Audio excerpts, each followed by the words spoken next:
Welcome to the Billboard Mastery Podcast, where you will learn the correct way to identify, evaluate, negotiate, perform due diligence on, select the construction type, build, rent the ad space, and operate billboard signs. And now, here is your host, the guy that built from scratch the largest privately owned billboard company in Dallas-Fort Worth, Frank Rolfe.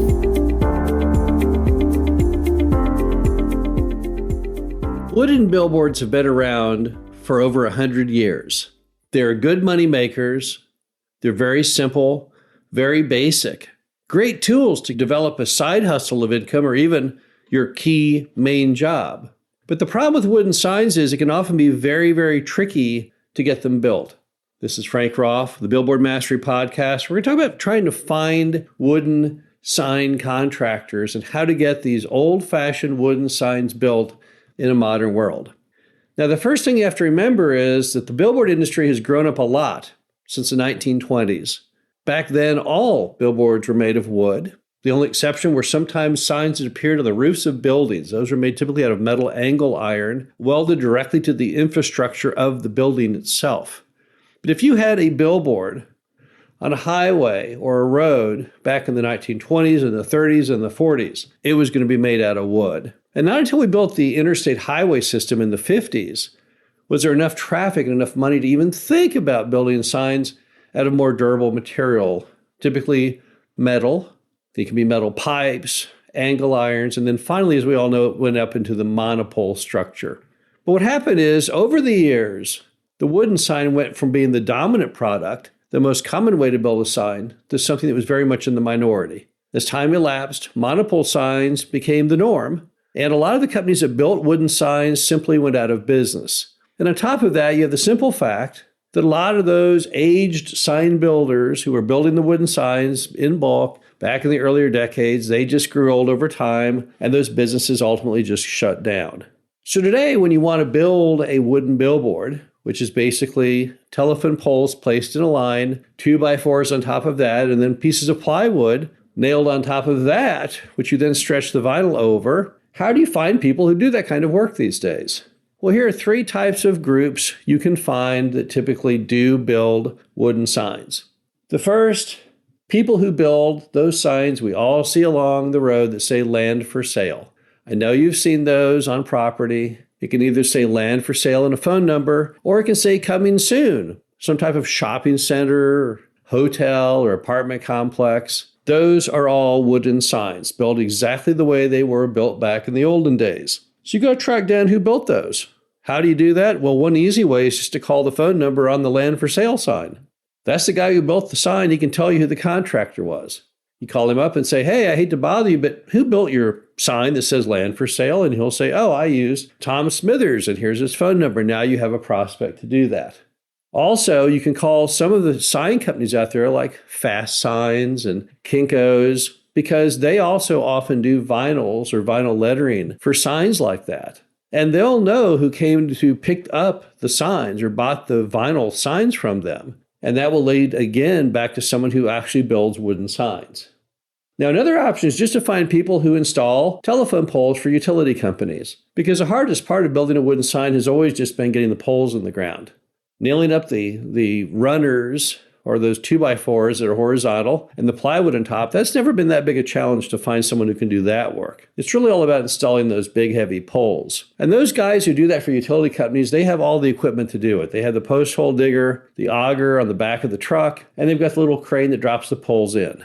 So talk around, call utility companies and say, who puts in your poles? Not all utility companies have someone in-house that does that. And they'd be able to tell you of options. Or you can call electricians and say, hey, who do you use to put in the telephone poles when a customer has a private property telephone pole that breaks and falls over? If you can get a handle on those kinds of people, that will get the biggest part of the job done.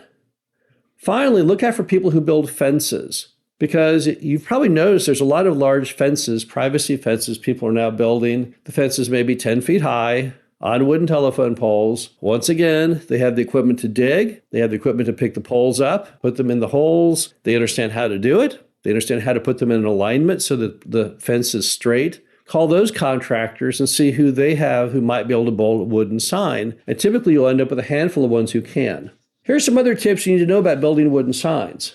The first is it's all about how straight the poles are. So the most important thing if you're going out and checking on someone's performance and building your wooden sign is you need, if you put a string down those poles, that they're perfectly in alignment. Because if you don't have them in alignment, that's where all of the stress comes from. If they nail up the 2x4s horizontally and they don't all be in a perfect line, that causes you points of stress. And additionally, when you get done with the final sign, it'll always have some kind of bend in it, this wrinkle-looking thing. So make sure that those poles are straight. Also remember that the higher you go with the poles, the more likely you are to have the poles break in a windstorm.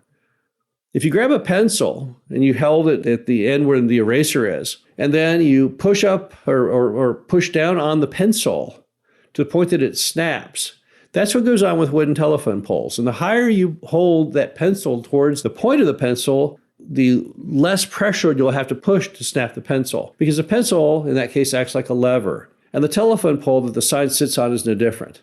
The wind is what pushes like your hand did. And the higher you go up that pole, the greater pressure you're putting on the weakest part of the pole, which will make it snap.